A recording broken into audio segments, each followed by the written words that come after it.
afternoon, everyone. Thank you so much for coming to the memorial program in honor of the life and legacy of Alan Harler, who served here at Temple University for 30 years.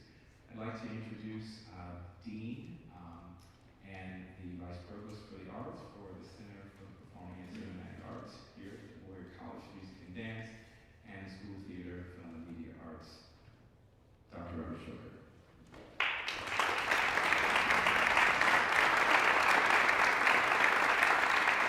Thank you, Robert, and just welcome everybody. It is so good to see everyone here. Today is a very special day and a celebration of such a kind-hearted friend, an amazing musician, and such a compassionate and dedicated teacher, Alan Harler. Alan, seeing his picture up there, it just brings back so many fond memories. And yes, I mentioned he's an amazing musician, as the founder of the Contemporary Vocal Ensemble, his work in Aspen, as assistant director of the Mendelssohn Club, 1980, here as Cornell professor and chair of choral music. But the thing that I have in my heart about Alan is his complete love of all his students, undergraduate students, graduate students.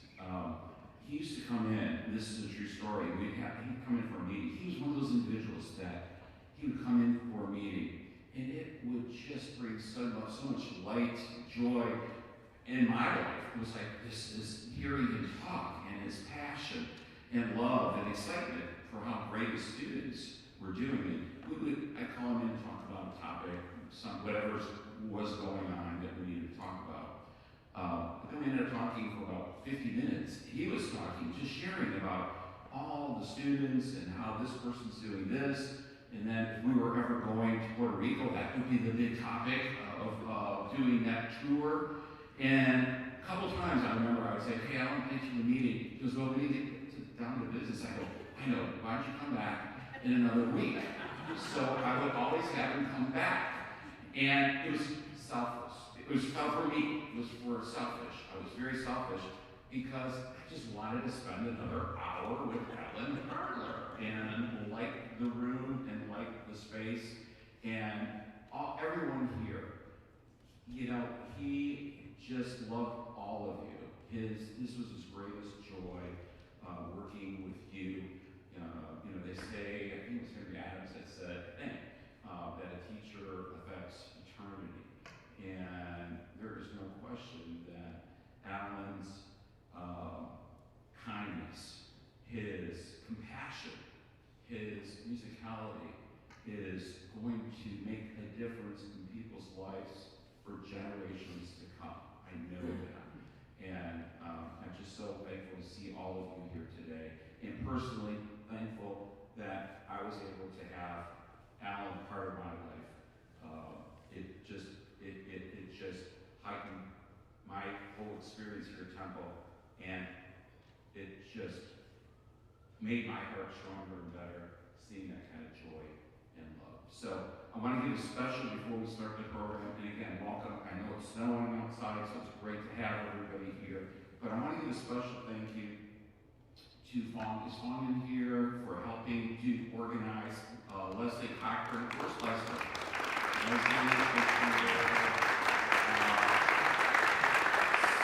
Special thank you for coordinating everything, Ronald. Thank you so much. And of course, I have to say, it's very special. Thank you for providing a lot of being part of the planning process and contacting individuals. The one and only Jeff Cornelius, who you're going to hear from, and of course the one and only Jen Yamara, who knows everybody. And I hope I see a lot of you at ACDA and in a few weeks up in Providence. And Janet, we wouldn't be here without you. Thank you, thank you. So, welcome, Ronald Zuckers. Thank you.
thinking of one of your boys.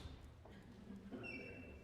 We're here to celebrate a truly consequential life of our faculty colleague, Alan Harler, who was a profoundly beautiful person. His wisdom, grace, kindness, his calm, unflappable nature, and wonderfully droll sense of humor endeared him to everyone. You know of Alan's prowess as musician and teacher, as a passionate supporter of new music and its composers, and as conductor of exquisite performances of new works and the great works of the past with his beloved concert choir and the Mendelssohn Chorus. We know all about the awards and accolades and the guidance he brought to national organizations, and so importantly to us, his steady hand as department chair for 3 decades. To me, he was so much more than even all of that. He was the quintessential colleague and a true friend. Alan came to Temple as a successor to Elaine Brown and Robert Page, both of whom had left an indelible stamp on our university, our city, and the field of choral music itself. Our challenge was to find a worthy successor. And then young Alan Harler came along. A tenured Indiana University professor at the time. He was serving as department chairman there. We gathered in the instrumental rehearsal room in Cressel Hall, which many of you are aware of, very aware of. Well, we all, committee and student performers alike, had an astonishing masterclass that day. We had an orchestra, we had a chorus, and when Alan concluded, we knew that we had been through something very special. Believe me, I have participated in hundreds, maybe thousands of auditions over the years, and I can say that that one stands out like no other. Another of Alan's virtues was his selflessness. He had a very heavy course load at Temple, almost 50% higher than one would expect a faculty member to have, involving hours of work, teaching students privately, conducting the concert choir, teaching graduate seminars, graduate choral literature courses, handling the Department of Business, attendance at virtually all the rehearsals by the graduate students and their choirs, and he was, like Horton who hatched the egg, faithful 100% of all of that. As I prepared to step away from administration, I tried to persuade him to think about a way to reduce that load. The two of us sat together with pencil and paper and tried to figure it out. He finally said, "You know, Jeff, I just have to do it that way." My point, given all we already know about him, Alan was deeply and fundamentally and absolutely committed, above all else, to his students and his singers. Just last winter, he called me before the ACBA meeting in Dallas, telling me he just wasn't up to the travel, and asked if I would convey his greetings to those who came. Of course I did. He was thinking of you, when others might justifiably thought of themselves.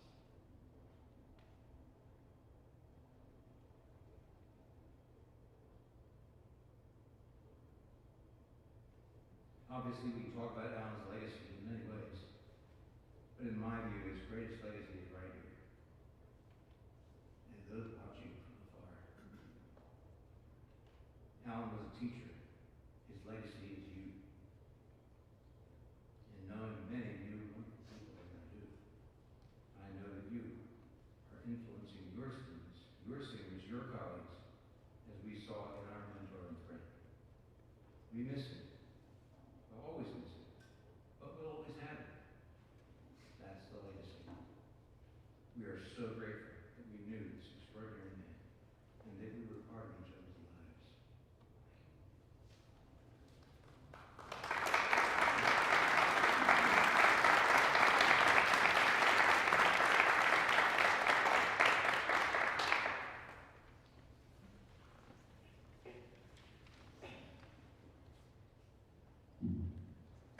I would like to say first that I'm so thrilled to be with former students from more than 40 years ago. So my hat's off to all of them. The words that come to me describing Alan Harler are humanity, community,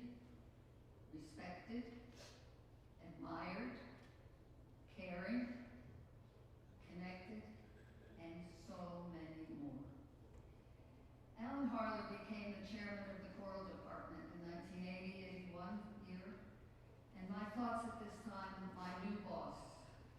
Having started my choral life with Elaine Brown in 1950, continuing with Robert Page, 1956 to 1975, and another short stint with Elaine Brown, 1975 to 80. Then came Alan Harler. To work with all of these choral giants was a life experience. With Alan Harler, I never felt we worked for him. We worked with him. He made us feel our part, a choral faculty of 4, were equally important to the education of the students. I have shared with these choral giants of our time and learned so much from them. Alan Harler will never be forgotten, for he always gave us his warmth, humanity, and expertise. We owe him our gratitude for all his choral successes he brought about at Temple University and the Philadelphia community. I'd like to quote Alan Harler, and these are his words. Human beings are wired to connect with music that emerges passionately from the heart and soul of a composer, of a singer, and of a musician. The moment listeners feel the connection with the performer through music, they experience what it is to feel human and also the essence of their shared humanity. No matter what cultural differences may exist between them, real or imagined, the listener and the performer will feel and begin to understand what they share in common on a much deeper level. And that was Alan Harler. I think we're all related through Alan Harler, and we will always give him our greatest respect and love.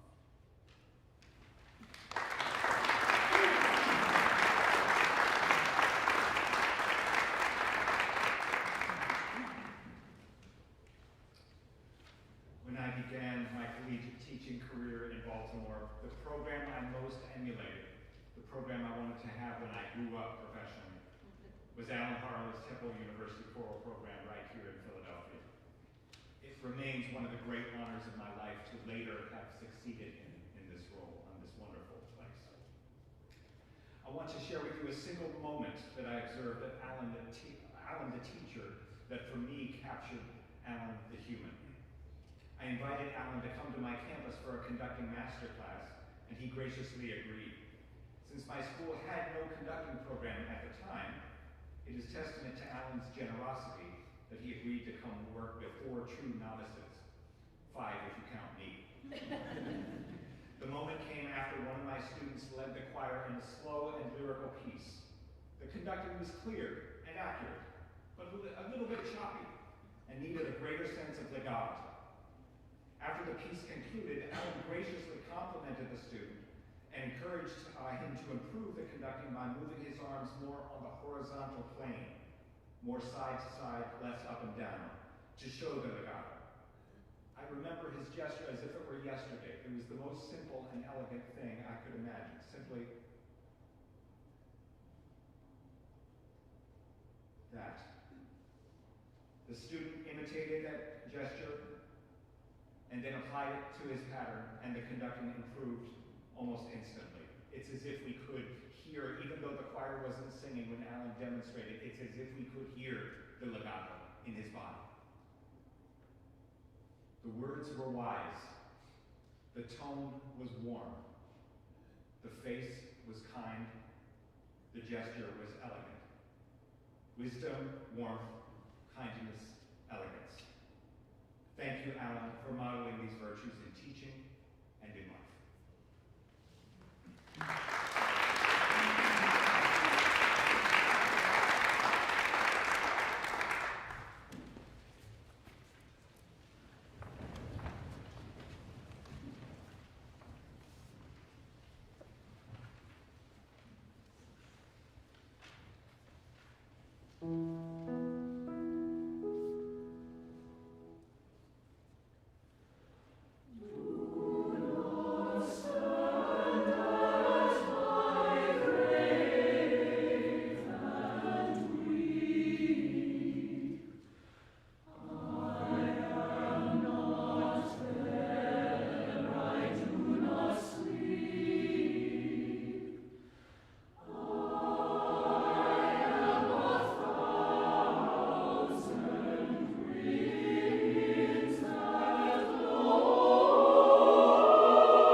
in 2002. When I was asked to offer a few brief words this morning, I heard you, Rollo, brief. I knew exactly what I wanted to talk about, and it's not what you're going to expect, and it's his laugh. Our graduate cohort spanned the years 2000 to 2002, and we had a name, a nickname. We became known as Mr. Harler's Angels. It was, of course, a reference to Charlie's Angels, because we always stood around him loyally, protectively, and fairly mischievously, but always guarding the man. And while I won't claim favoritism outright, I think it's fair to say that we certainly held a special place in his heart. And that man, Alan Harler, had a laugh none of us could ever forget. It usually started low, and I love the fact that so many of you right now are remembering this laugh, right? It would start low, polite, until it wasn't. And then it would turn red, and then the tears would fall, and it was just, you couldn't stop. And he would throw his head back, and it was just brilliant. One of my favorite moments, memories of our time together happened after Alan conducted Penderecki's Stabat Mater, which incidentally enough, I think is one of the images, one of the scores that's been shown. Now, if you know this piece, you know that it requires monumental focus. And the irony is, even if you get every note right, the audience won't know it. Well, he had just completed conducting, but little did he know that Harler's Angels, and I'll list them right now because it was my little group of grad conductors. It was Jen Laux, Jen Moss, Shari Wilson, Kevin Podleys, and I snuck out to the parking lot, and we gift wrapped his car, complete with bow, so you couldn't see in or out. When the concert ended, Harler's Angels ran outside before he could get there. We jumped into his car and waited for the precise moment to scare him. And it worked perfectly. Our impish antic worked beautifully. He found it hilarious. He was also touched. And he said something along the lines of, "Golly, you really got me good." In fact, "Golly, you really got me good" is quintessential Alan. Because getting him to say a naughty word, you couldn't do it. So we were, concert choir was at ACPA East in Baltimore. I dare not say what year this was. And we had been invited to perform, and Mr. Harler had also been asked to judge the graduate conducting competition, which precluded his students from taking part. But of course we all attended, and we wanted to see what our teacher would do and what these other students would do. And one student got up and got in front of the choir, and being impish and immature as we were at the time, and maybe still are, the kid got up and started having the choir warm up on something to the effect of chi-cha, chi-cha, chi-cha. Well, Joni loves Chachi. All of you who are like with brown hair have no idea who Joni loves Chachi is. The rest of us know. It was brilliant, and well, from that moment on, Harler's Angels began designing warm-ups with one goal in mind: to make him laugh. And ideally, to trick him into saying something in the warm-up that's inappropriate. I've gone back and forth about doing some of them here, and I'm not going to do them, because I don't want to get Dr. Juilliard upset. Sometimes they were clean, sometimes less so. Inevitably, though, he would catch on, stop the choir, shake his head, and then let out the laugh. Alan was also often, I don't know if famously, but often self-deprecating in his singing abilities. Let's just say we were all grateful he became a wonderful conductor. He and I would have conducting lessons, and we would sing to each other, and it was loving, and we accomplished a lot. And he would also sit at the piano, and once again, Alan really loved to play piano, and once again, we were so grateful he was such a wonderful conductor. Because he would sit at the piano, and it would go something like this. Palestrinus secret cherubs, imagine us in his studio, and he would say, Jonathan, let's work on the legato. And we would do.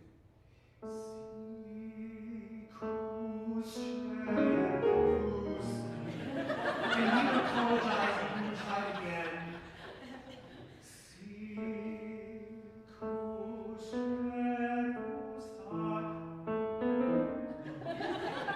And it would go on like this. Alan didn't have children of his own, so his students became his children. He allowed us to see him not only as Professor Harler, but as he truly was, authentic, generous, and loving. And that brings me to my final memory. Concert choir toured Puerto Rico, one of several tours to Puerto Rico. And at our final concert at the University of San Juan, it was an outdoor concert of some kind in a, whatever that's called, amphitheater. We sang, and some of you will know this work because it's epic, Randall Thompson's unaccompanied masterpiece, The Peaceable Kingdom. And when we reached the end, which is a glorious, glorious double chorus, his eyes welled up as he conducted. And to this day, I thought, had I ever seen him have an emotional moment conducting? I don't know. But his pride, his joy, and his love for music and for us overwhelmed him, which meant, of course, that it overwhelmed all of us. None of us who were there that day will ever forget that moment. I like to think Alan is here right now, listening to these tributes and probably laughing that unmistakable laugh. So I'll close with the words that he loved so much from Isaiah, chapter 30, verse 29. The words that Randall Thompson set to music and that brought tears to our eyes that day in Puerto Rico. Ye shall have song, as in the night when holy solemnity is kept, and gladness of heart, when one goes with a pipe to come into the mountain of the Lord.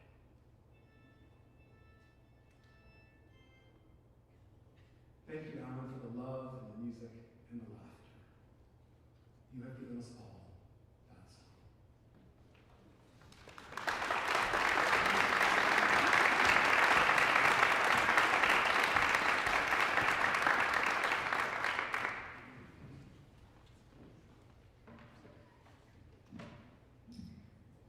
Hello everyone, my name is Julia Zawadzki. I graduated Temple in 2000. First of all, just being here among you all, I feel Alan right here with us through the music that he loved. We're singing, every piece that we're singing today was close to him. We all have someone who, out of the blue, walks into our lives and quietly changes everything. You know, when we question what would happen if I wouldn't bump into this person in the hallway. That someone was Alan for me.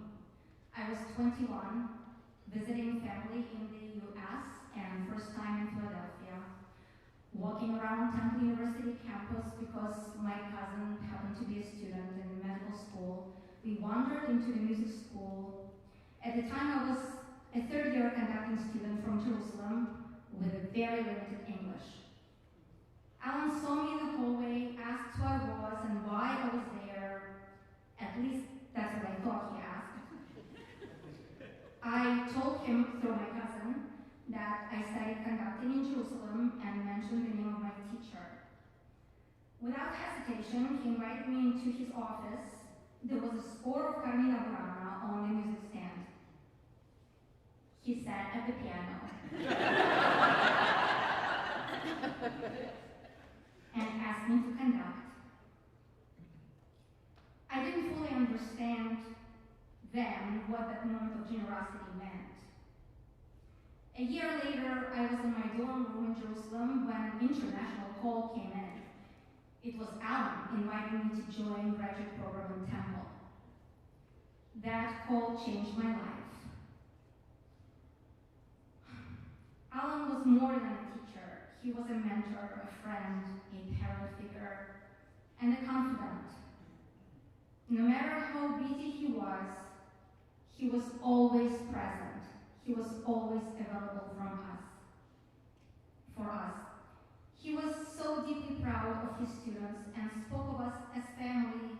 because we were.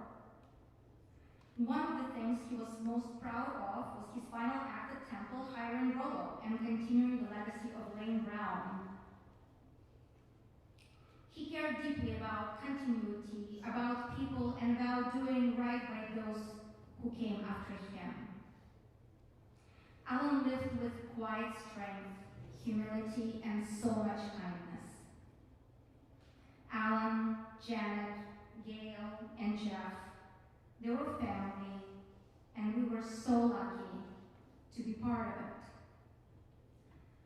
I learned from Alan not only about music, but about how to live with grace, purpose, and love. His legacy lives in all of us. He was proud of us, and we were proud to belong to him. I love him more than I can say. I will miss him deeply, and will carry his voice with me forever. Thank you.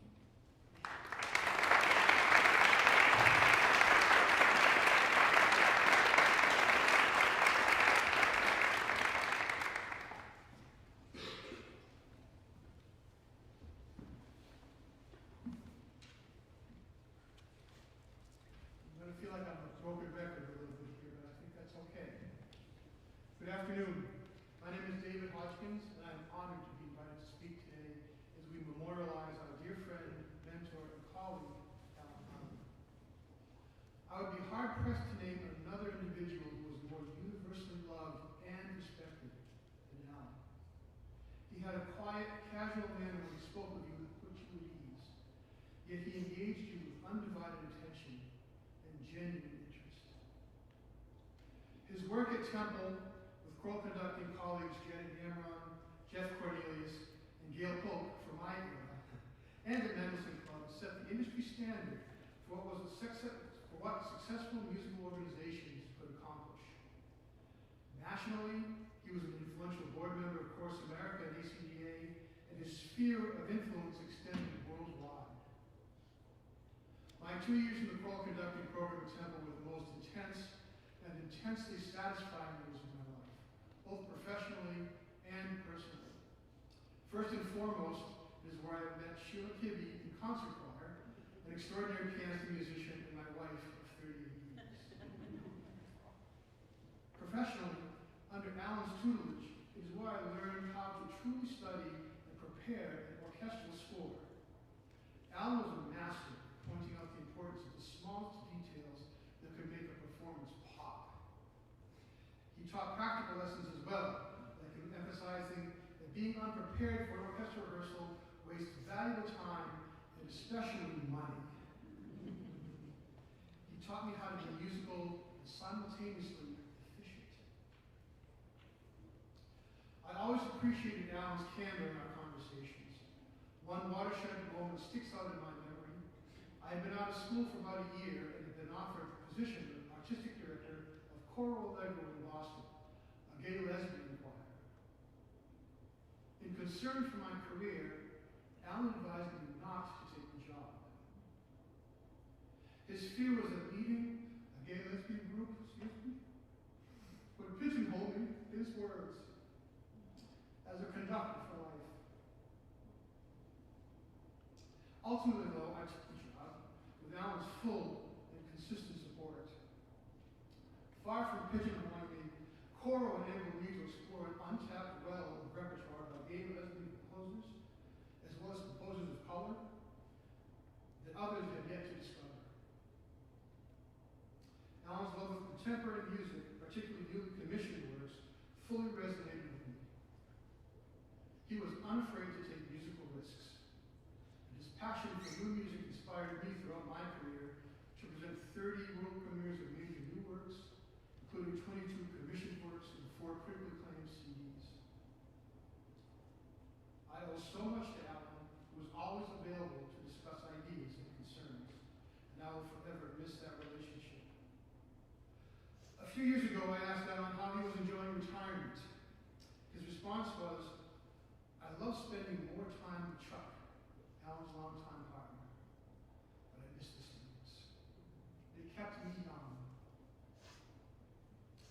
Alan was always there for his students, even long after they graduated.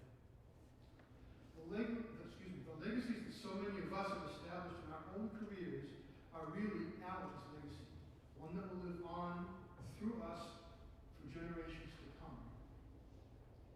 As he did for so many, Alan made me a better musician, a better conductor, and a better person.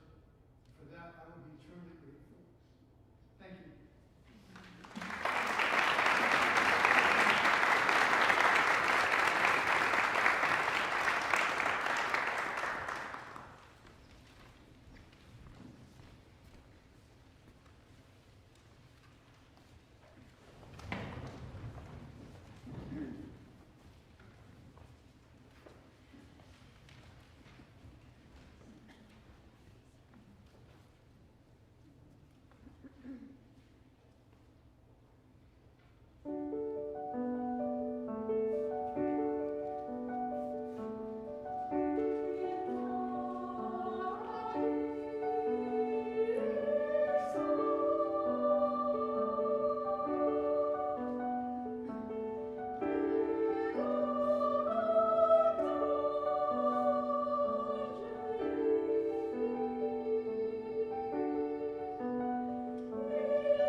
afternoon.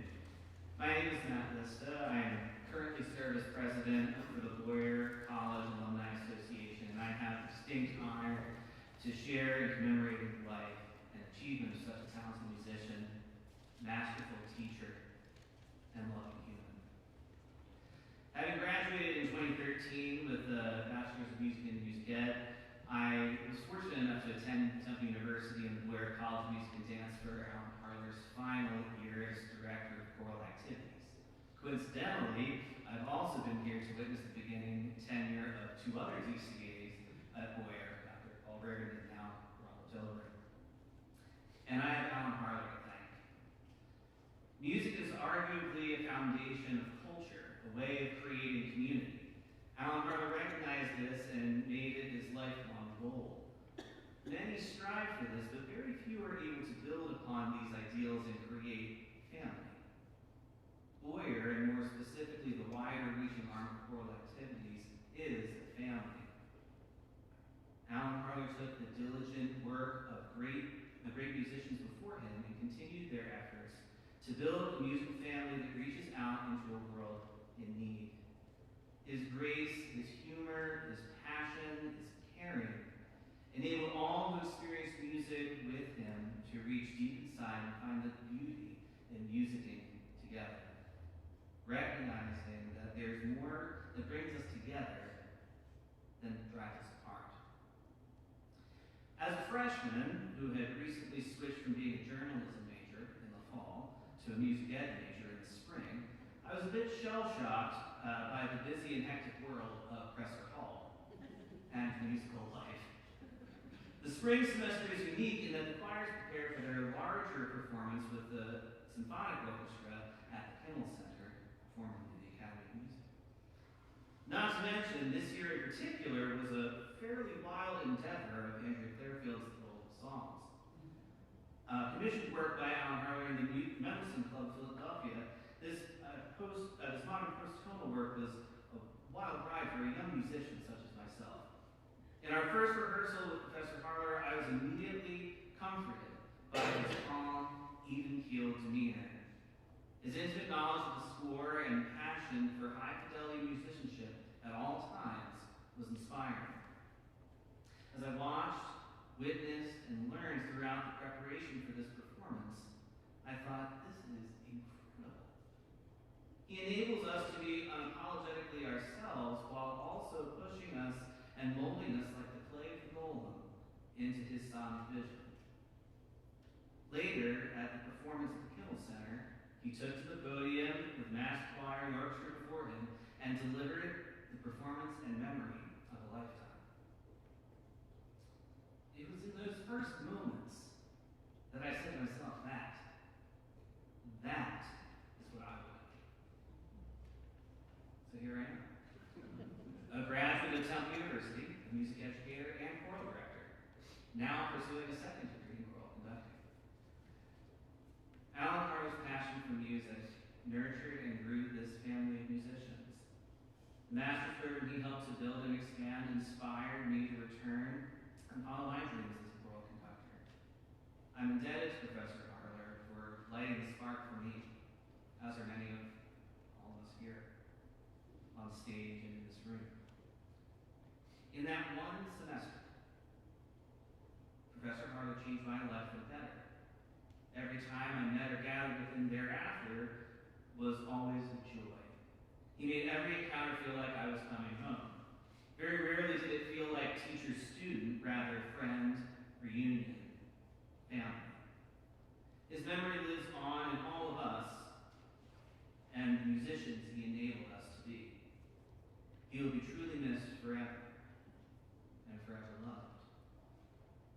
May the angels lead you into paradise. May you have eternal rest.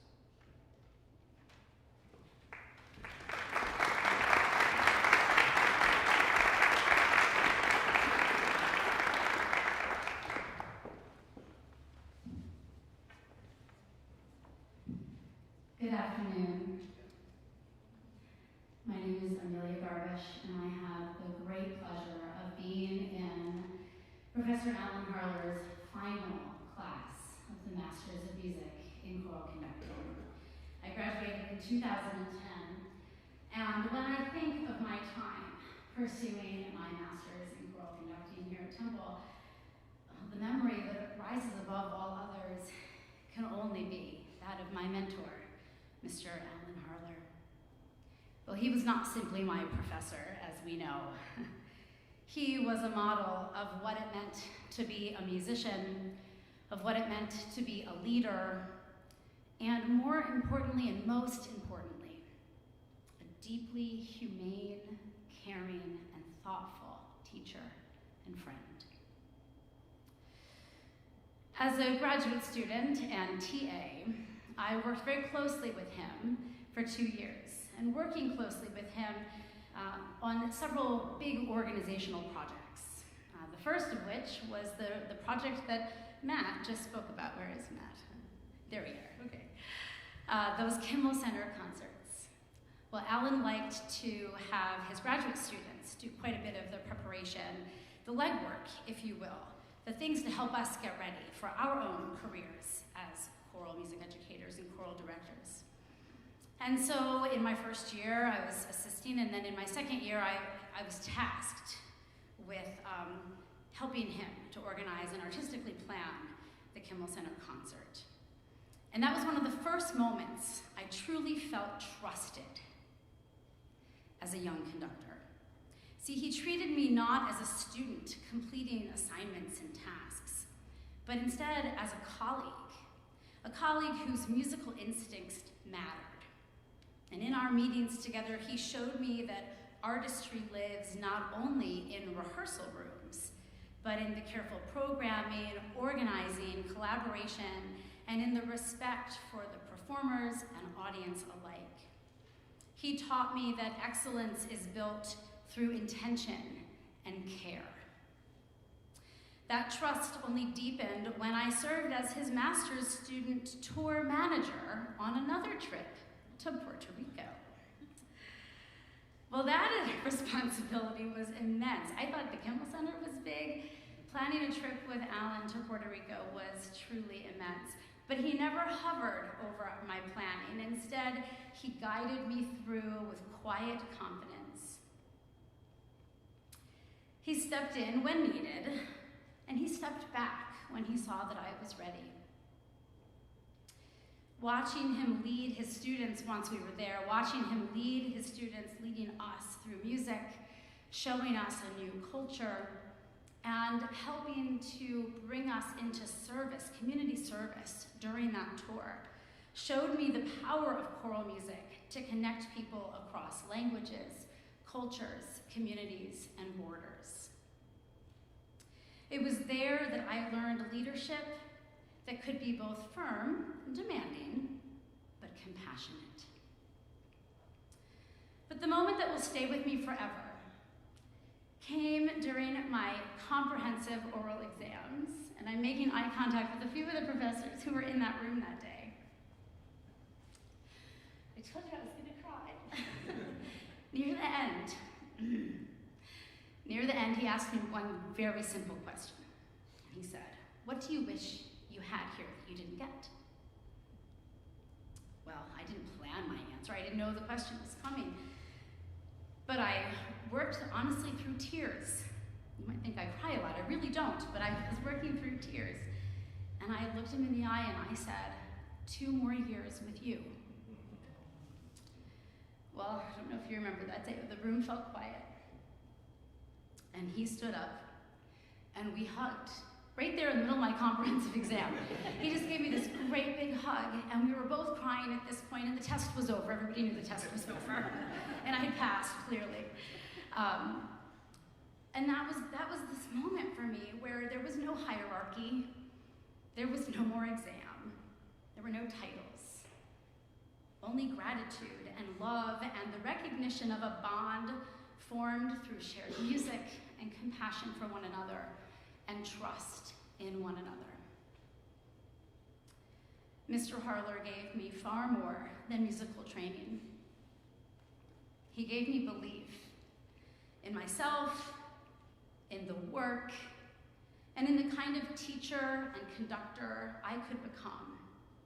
His influence lives on every time I and we stand before our singers. Every time we plan a program or a trip, but most importantly, his legacy lives on every time we choose kindness. Kindness walking side by side with excellence. That is who Alan Harler was, and I will carry him with me always.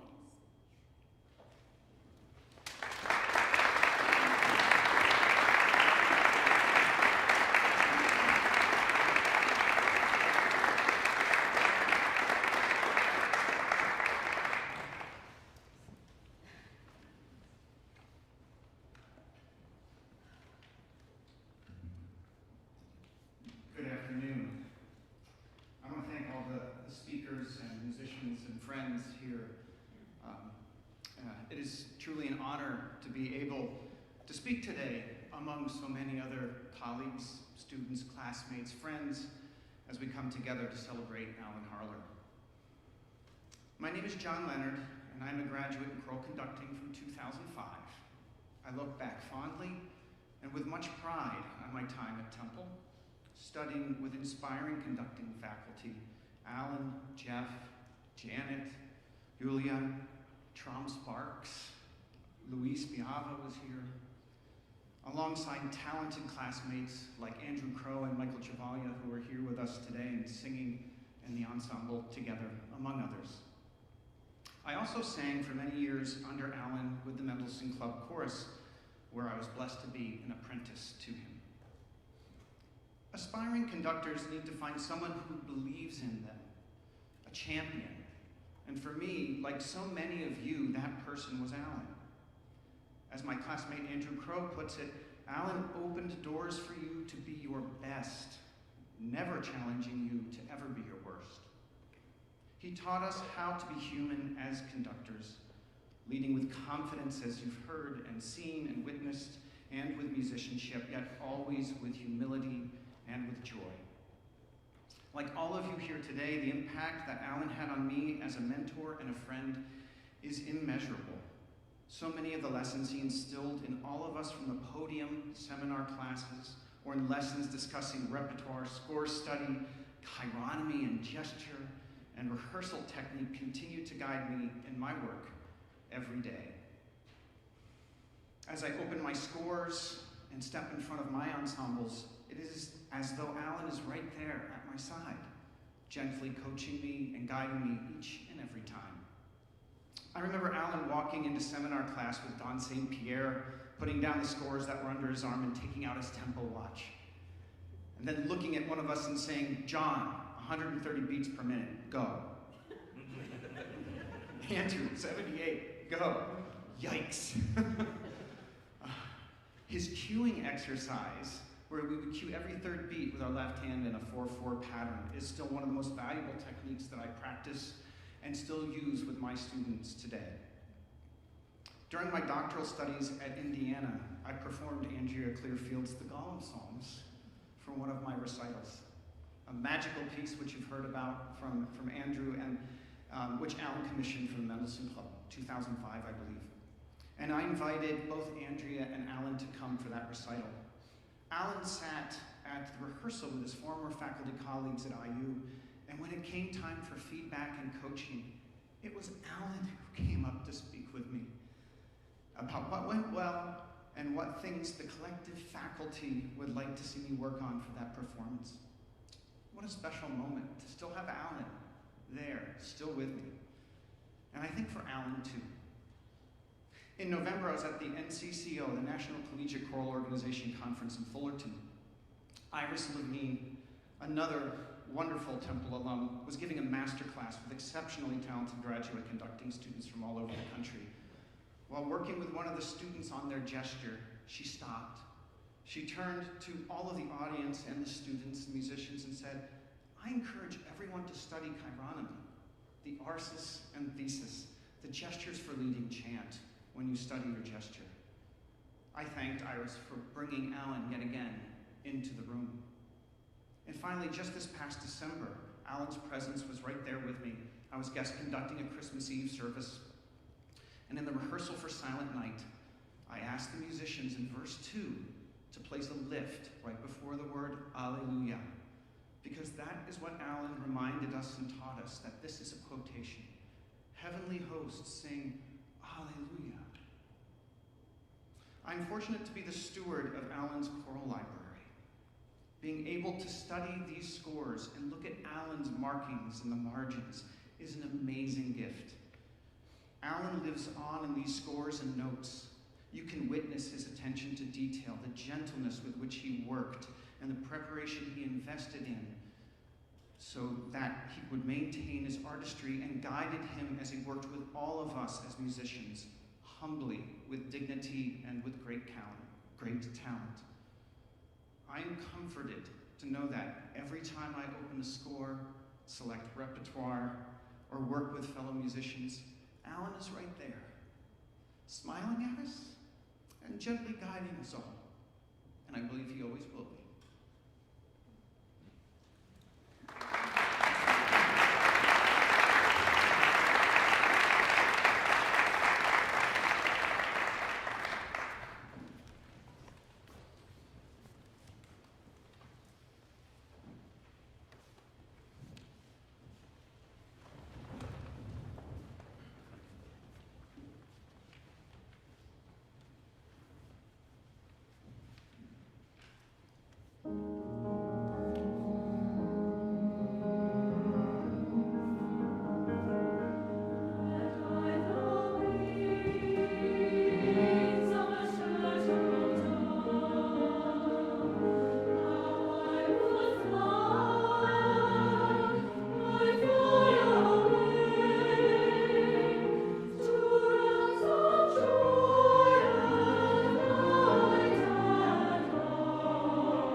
privilege of serving as the executive director of the Mendelssohn Chorus.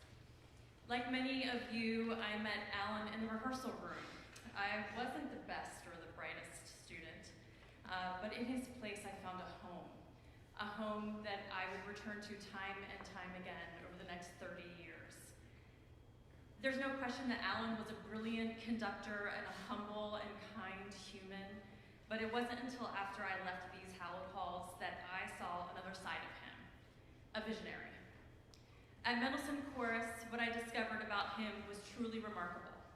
His vision and his passion for not only commissioning new work, but for truly pushing the boundaries of traditional choral music making was breathtaking. Alan often said, "The expression of text through music is such a privilege. It affects people in an almost spiritual way." And that's exactly what he did. During his 27 years with Mendelssohn Chorus, he commissioned and premiered 58 new works, 58 opportunities for composers to have their voices heard, 58 additions to the choral repertoire that will be performed for generations to come. His partnership with choreographer Leah Stein led to some of the most transformational experiences for singers and audiences alike. I remember the first time he asked the chorus to move during a performance of Carmina Burana. We were so skeptical. But Alan had a way about him. "We take risks" became our motto, and I even have this mug to prove it. From David Lang's battle hymns in an armory with a live horse, to Byron A. Young's turbine on the banks of the Schuylkill River, to transforming a church into the bowels of the Pennsylvania coal mines through Julia Wolf's Pulitzer Prize-winning anthracite fields. Alan pushed boundaries and earned Mendelssohn Chorus the Chorus of America ASCAP Award for Adventurous Programming twice. His final passion project with Mendelssohn Chorus was bringing Mendelssohn's version of Bach's St. Matthew Passion to Philadelphia for its North American premiere. Bringing this work to Philadelphia was Alan's way of honoring both Bach, whom he revered as a master with so much to teach all who came after him, and Mendelssohn, our chorus's namesake. It was Alan at his finest, connecting history, scholarship, artistry, and community in a single experience. In 2019, Alan received the Chorus America Distinguished Service Award, the highest honor in the choral field, acknowledging that he had fundamentally changed what it means to be a choral director in America. He established the conducting apprenticeship program at Mendelssohn Chorus, nurtured emerging artists and new voices, and truly reinvented Mendelssohn Chorus into an anchor of the Philadelphia's cultural community. Shortly after I was asked to serve on the board of Mendelssohn Chorus, Alan announced his retirement. While I was sad that we weren't going to be working together in that capacity, I felt the call to ensure that what he created would live on. It is an honor to continue his legacy as executive director of Mendelssohn Chorus, and this spirit lives on in all of us. In every new work we commission, in every risk we take, in every moment that affects people in a spiritual way, Alan is there. He gave us not just beautiful music, but a roadmap for how to build a more vibrant, a more inclusive, and more adventurous musical future. Thank you, Alan, for showing us the way. We will carry your vision forward. Thank you.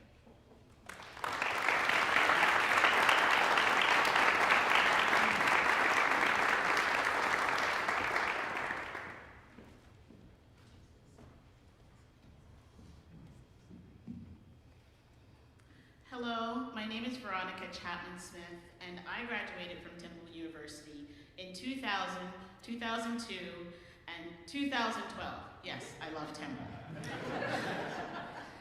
For me, Mr. Harler personified what it meant to be a musician, a mentor, and a community builder. He not only helped to shape me to be a better musician, but a better person. My husband, Jason Horst, and I still joke that if it wasn't for Mr. Harler's seating chart, we wouldn't have the lovely and amazing Elijah 13-year-old child that we have today. Yes, my husband sat behind me in concert choir. In that way, Mr. Harler was an inadvertent matchmaker. But my little story about how he changed my life in that way is only a mere, it was only scratching the surface of what Mr. Harler meant to so many of us. He modeled what it looked like to be a lifelong learner, pushed himself artistically, and constantly asked more of the music and himself. Making music under his direction felt purposeful. It mattered. I was one of those students who chose to remain in concert choir long after I had fulfilled my choral requirement to graduate. I stayed because of him. He created a space where learning could happen with very little fear of making a mistake, a space where curiosity, growth, and care could live side by side. There's a saying that people don't always remember what you say, but they'll always remember how you made them feel. This is deeply true for me. I may not remember every brilliant nugget of wisdom Mr. Harler shared, but I remember how he made me feel. Seen, valued, supported, and encouraged. Whether it was in the rehearsal room or in a casual conversation in the hall. After graduation, and because of my experiences in concert choir, anytime Mr. Harler asked me to sing, I would say yes. It was a true gift to be able to continue making music with him. Today, my work not only focuses on singing, but also in creating community-centered arts programming in Philadelphia. I know for a fact that if it were not for the ways that Mr. Harler modeled community building, both overtly and subtly, I would not be the community builder and musician I am today, and I will always be grateful.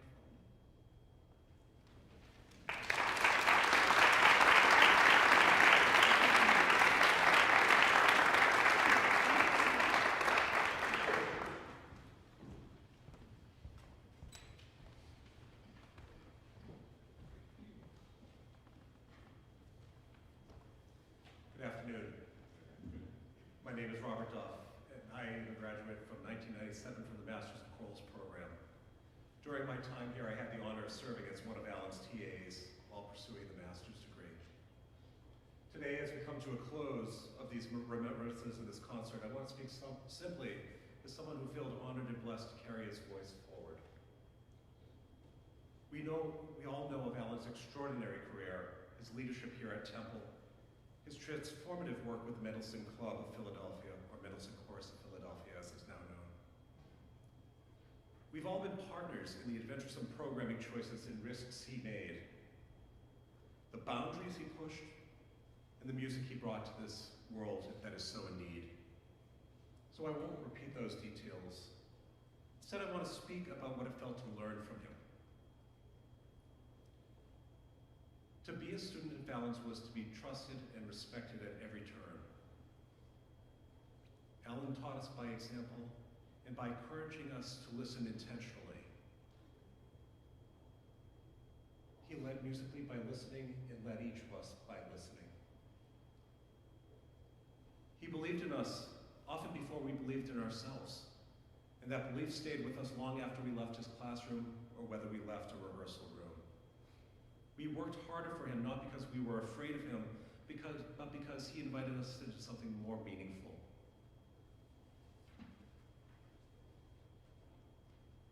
Alan taught us and me personally that music is not about comfort or safety. It's about courage, curiosity, and care. I remember him once saying that gently pulling people out of their comfort zones was the first step towards them experiencing music at the deepest levels. He lived that truth, not just in his bold programming or daring collaborations, but in the way he guided people quietly and steadily towards growth. What stays with me most is his humility and his gentleness. For someone, as Flo referred to, had a Mendelssohn Club binder that sat on his desk that read, "You take risks." Alan was patient, he was humble, and he was kind. He created spaces where it was safe to be brave where curiosity was rewarded, and where the human voice, every voice, was cherished. So as we conclude today, I hope we can carry Alan with us, not only in our own memories, but in our practices. In the way that we teach, in the way that we listen, and in the way that we choose courage over certainty. Thank you, Alan, for trusting us, for challenging us, and for showing us what it means to lead with both imagination and heart. Your work continues in each of us.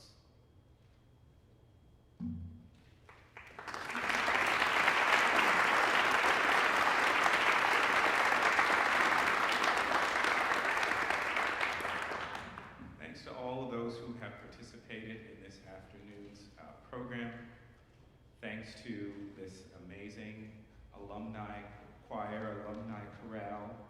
It's been a joy working with you over the past couple of days. Thank you to Mr. Kimbaroso at the piano. Thank you so much to my wonderful colleagues who contributed to this program. Thank you for coming out. Thank you to Dean Stroker.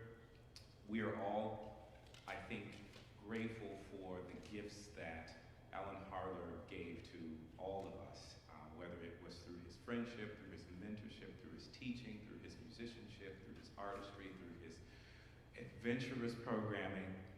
I think one of the greatest gifts that Alan Harler gave me was the opportunity to serve here at Temple University. Before coming to Temple, I met Alan at an ACDA PA conference where I think I was conducting the middle school honor choir. And he befriended me and encouraged me and liked the work that I was doing. Little did I know that someday he would call me on the phone while I was teaching in Chicago, and he asked me if I would consider applying for an opening that was coming up. And that opening was coming up because of the retirement of Janet Yamron. And I was yes, she eventually did retire.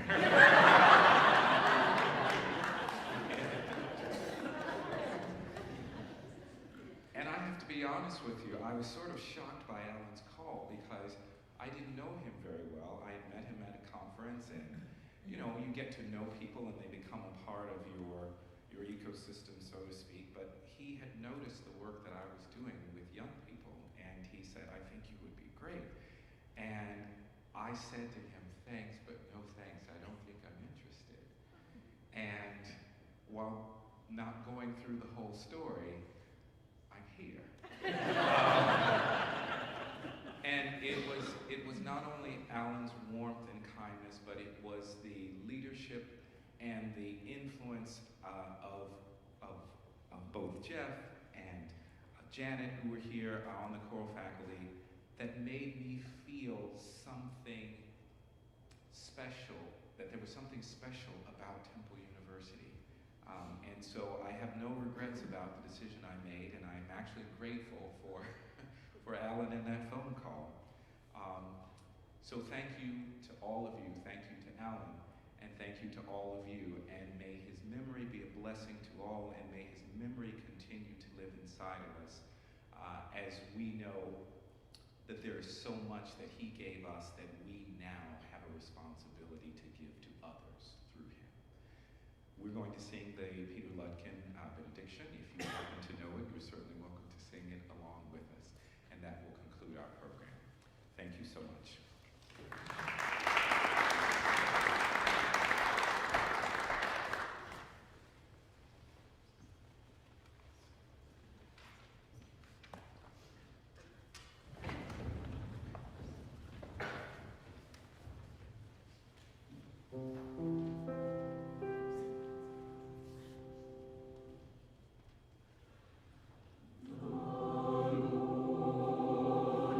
Bless you.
So quickly, we're going to take a picture. We've got a photographer right here.